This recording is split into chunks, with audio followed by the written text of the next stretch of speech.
Okay, so welcome to the Zen Patriarch, to our Zen meeting. Wonderful that you're here, that you continue with us in this meditation and this real Zen contemplation. Look at spirituality or spiritual awakening in a slightly different angle, slightly different way, but of course what is true, so that doesn't make a difference. And the way to recognize that truth is within you is actually happening in the same way. Like there's not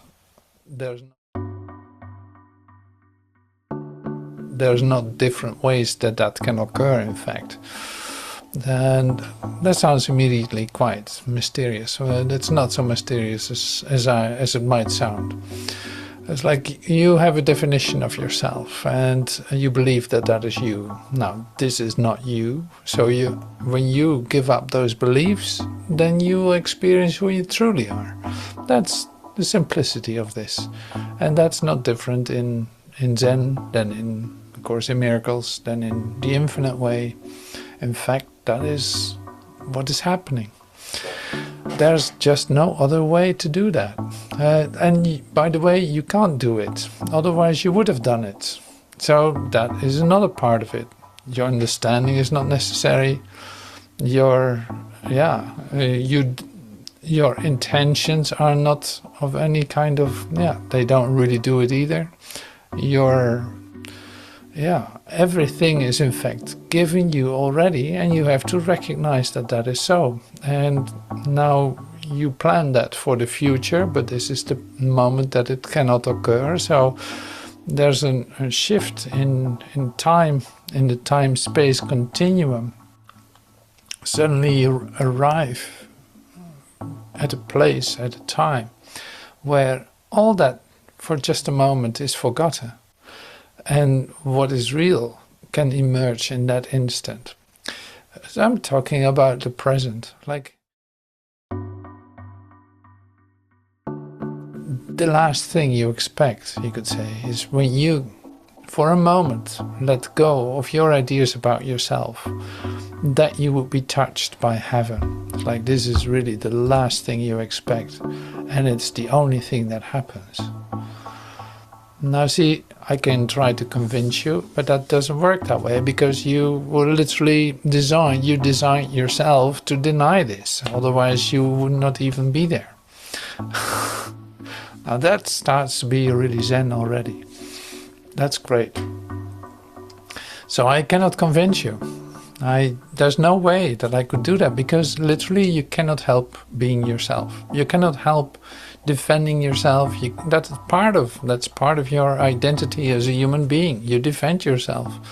You defend and you attack, and you literally can't help yourself from being yourself as you see yourself. No, otherwise you would be someone else, and you're not someone else, you're just yourself. So here, this is really like, here it happens. This is a place where something happens. So now, this is the speed up. The speed up is this: when you get sick of your own ideas, when you think it's enough now, I cannot stand this where I find myself. I don't want any of it any longer. There must be something else. And by saying these words, or by admitting this, suddenly you enter into a moment, like a present moment, and you're touched by heaven. By admitting that fully, wholeheartedly, you actually are touched by heaven. What did you do for that?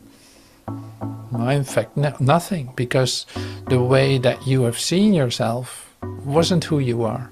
The way that you defended yourself, you didn't defend for nothing. No, you defended because you knew it wasn't you. It was an image of yourself. Now that image has no reason. That image has no sanity. That image is an image, but you are not an image.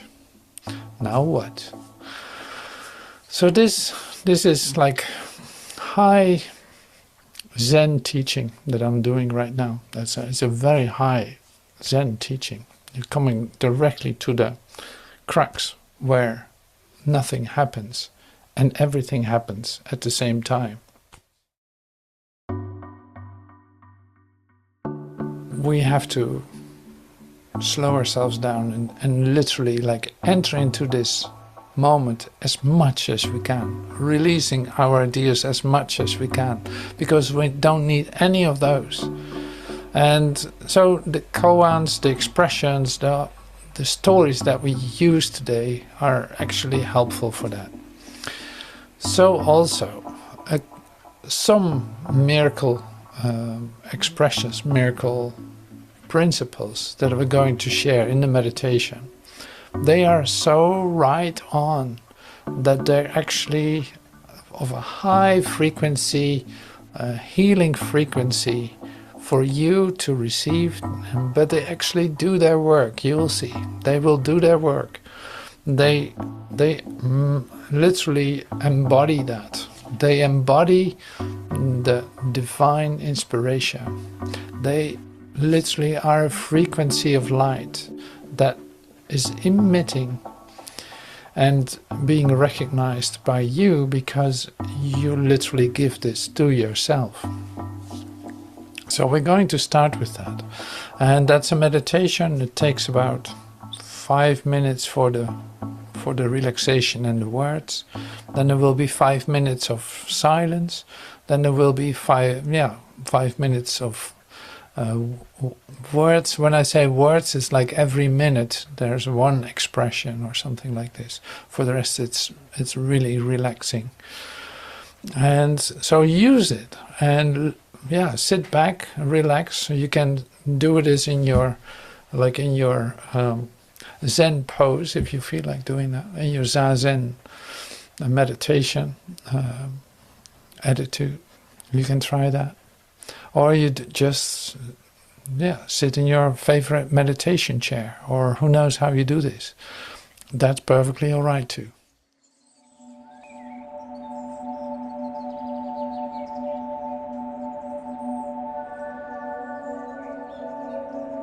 You will know all you need to know. Vous découvrirez tout ce qu'il vous faut pour avancer.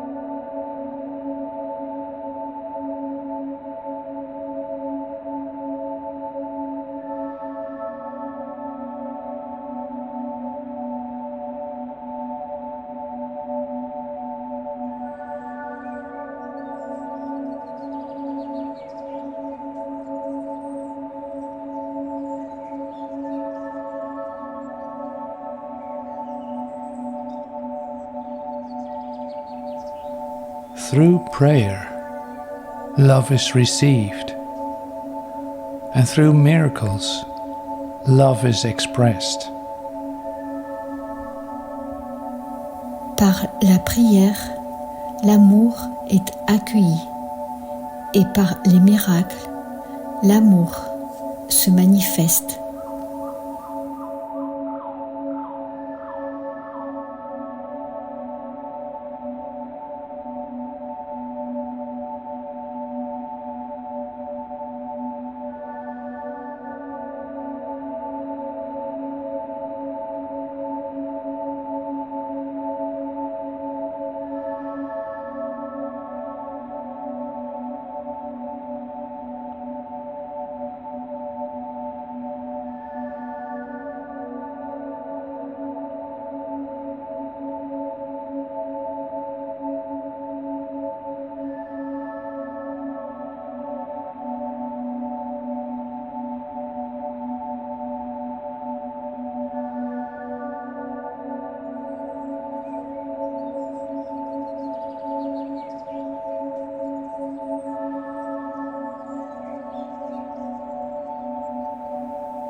miracle is a beginning and an end.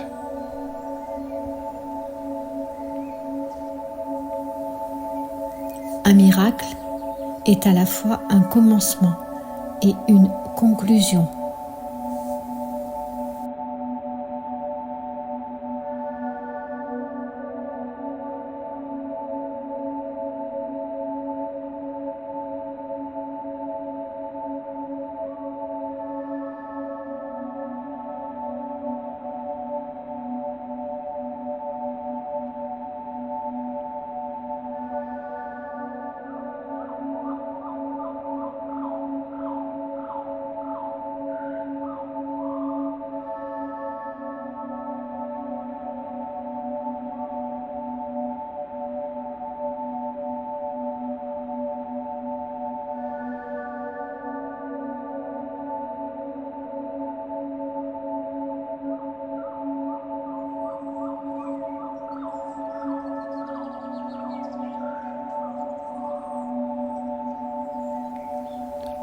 Light dispels darkness automatically, by definition. La lumière chasse inévitablement l'obscurité par essence.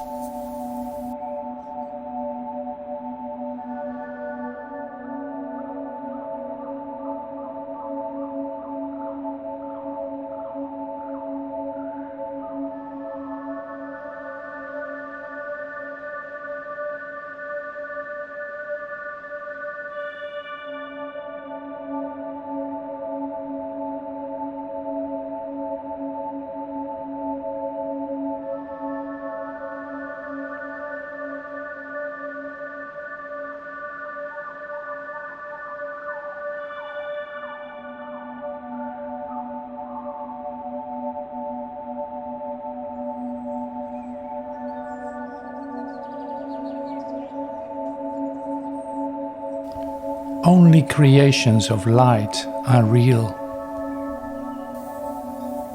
Seules les œuvres de lumière sont authentiques.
All right. Thank you. Thank you for going within yourself. Thank you for doing that. Thank you for not being distracted. And thank you for letting that just occur. Not trusting your doings at all, but just letting it occur to you. So the Zen Patriarch is speaking to us today. It's like we use the book, The Treasury of the True Dharma I. That's a huge book, by the way. I thought A Course in Miracles was like quite big, but this is even a bigger book. So there's a lot of contemplation connected to the book too. So that's what we're going to use today.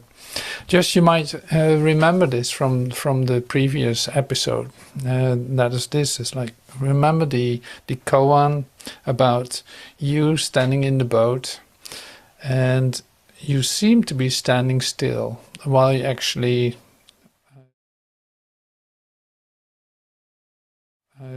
say driving off, in whatever direction, and you're not standing still at all. So did you figure it out? Were you able to do something with that? Like, I thought it was really great to discover something there. I'm not going to express it too much, but it's like you stand in a boat. The boat is floating, or the boat is doing whatever it does. Now it seems like you stand still, but you're moving. Now this came back to me that same day with one expression that I love to share. This is from Master Teacher. Maybe I've shared it, I don't know, but it's a great one. Like everything is moving at the same speed. Everything is moving at the same speed. And you say like, well, that's not true, because the car goes much faster than somebody walking. Well, I didn't finish the sentence yet. So it's like everything moves in the same speed. And the answer here is then its own speed. Everything is moving in the same speed, its own.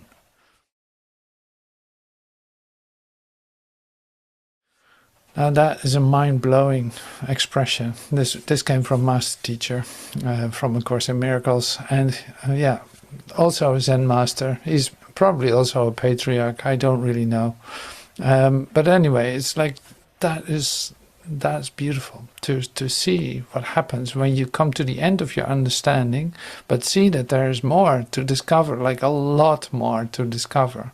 Finally, you feel the freedom of going beyond your intellect to discover something that is just not understandable, but can be experienced as true.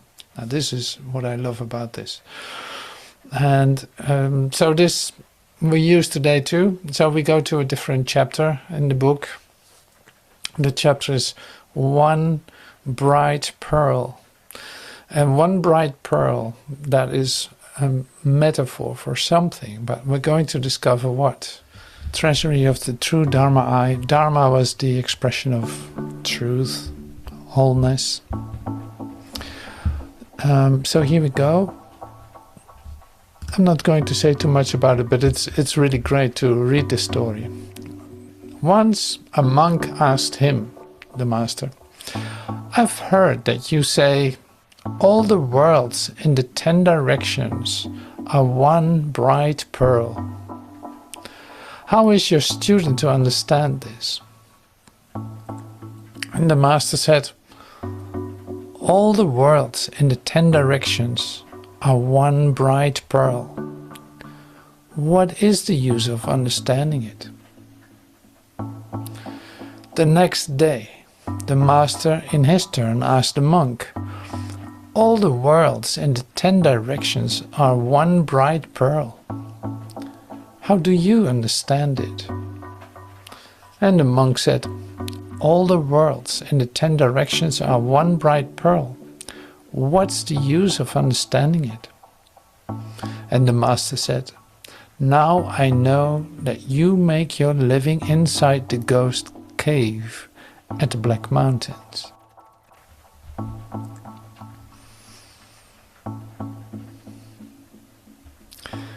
Okay, you want to read this again? Sure, you will. And you will. So it's like, okay, yeah, so, is the monk smart and that he's just repeating the words, or what's going on here? Like, what's happening here? Is there a use to understand it?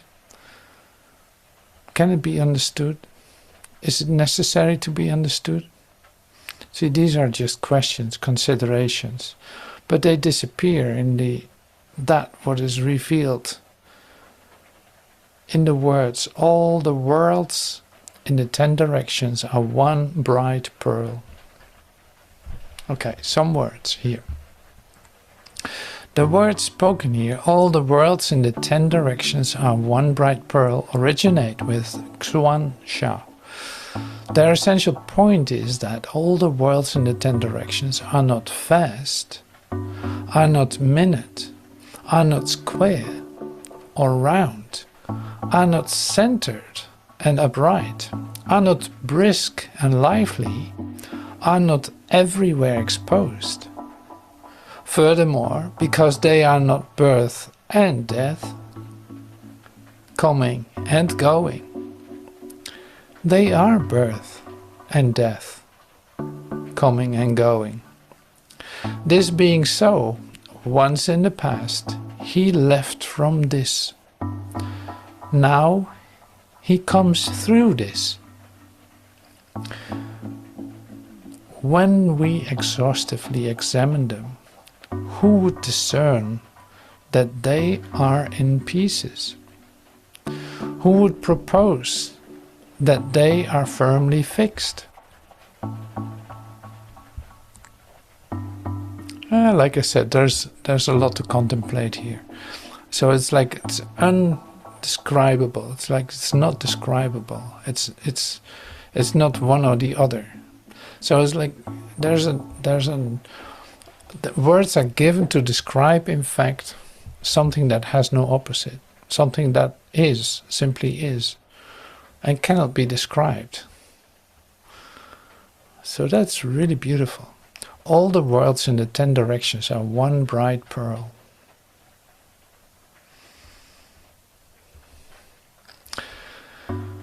Okay, well, here you go.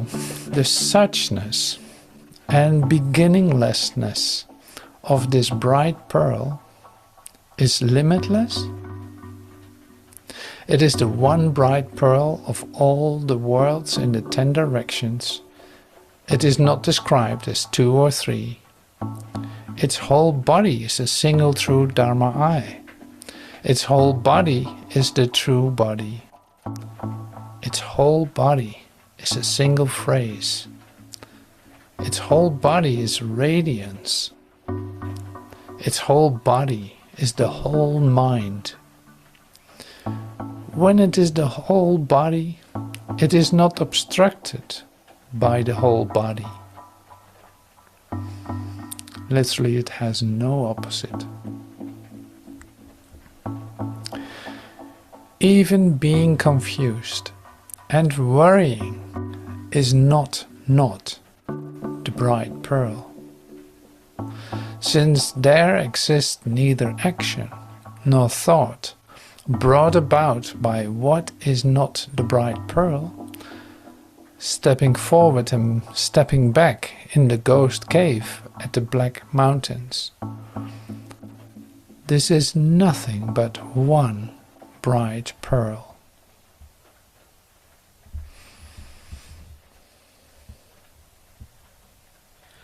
Alright, so this is great. Now we're in it deeply. Now we come into the Zen language deeply. And I'm not going to do anything with that, because you have to sit with that. You have heard this. This is doing something. Like, you see that. I can ask the questions like, what happens when you hear this? What happens with your mind when you hear this? It is like, it's open. It doesn't understand what it's hearing, but it's open. It wants to come to the place where you can actually receive something of this. Like, you want that to be revealed to you, or at least open up to see, because there's a discovery to be made, or there is a revelation to received, but you cannot make it, you cannot do it, you cannot force it, you cannot do anything with it. Here's the Zen practice. So that's really great. Now, the next part And this is like a real important part in this meeting too, is this idea, is the treasury.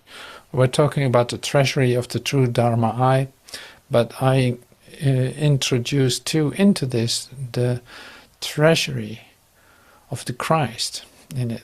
Because it's like, whether you call it Buddha, whether you call it Dharma, whether you call it the one who is awake, or who knows what, Zen Patriarch, it doesn't matter.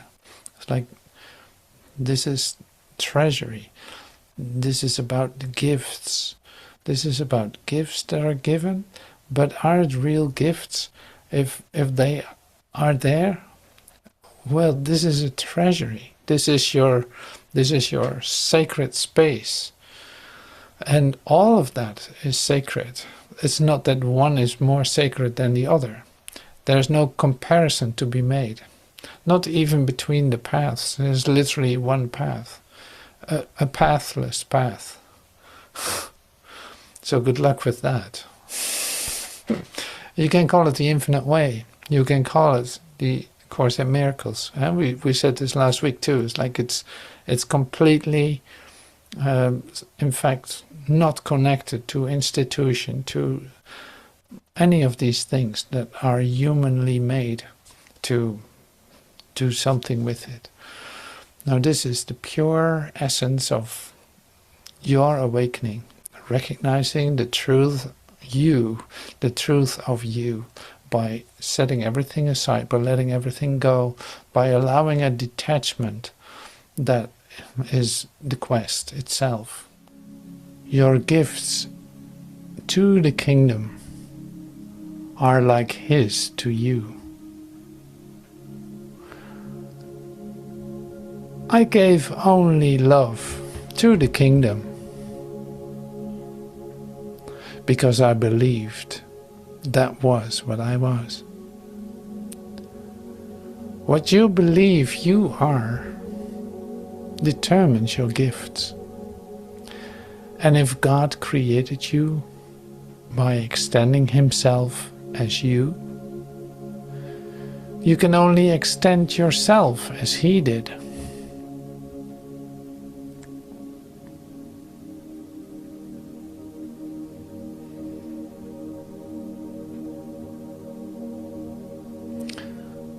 Only joy increases forever. Joy and in eternity are inseparable.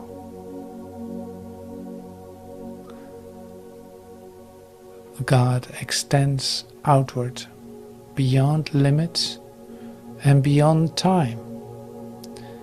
And you, who are co-creators with him, extend his kingdom forever and beyond limit.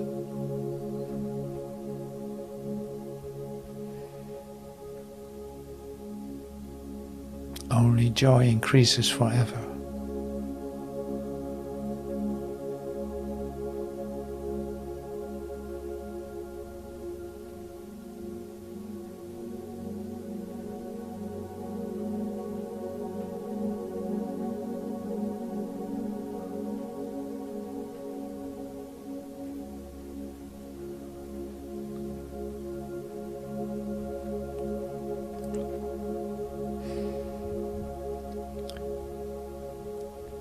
Eternity is the indelible stamp of creation.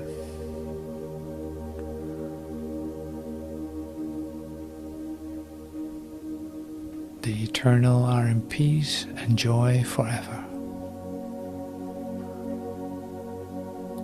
To think like God is to share his certainty of what you are.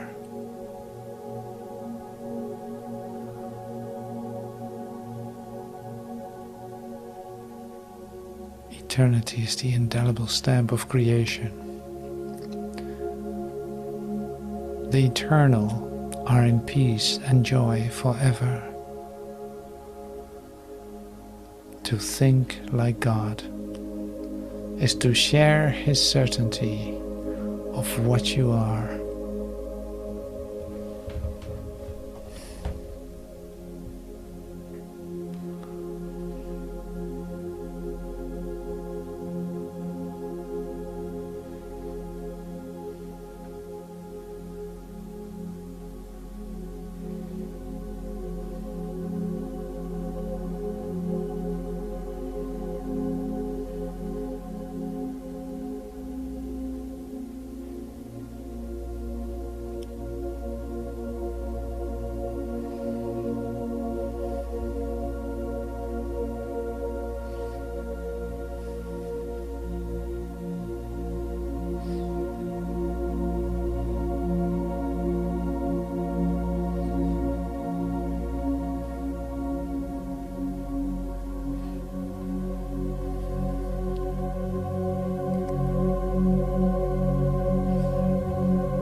Right.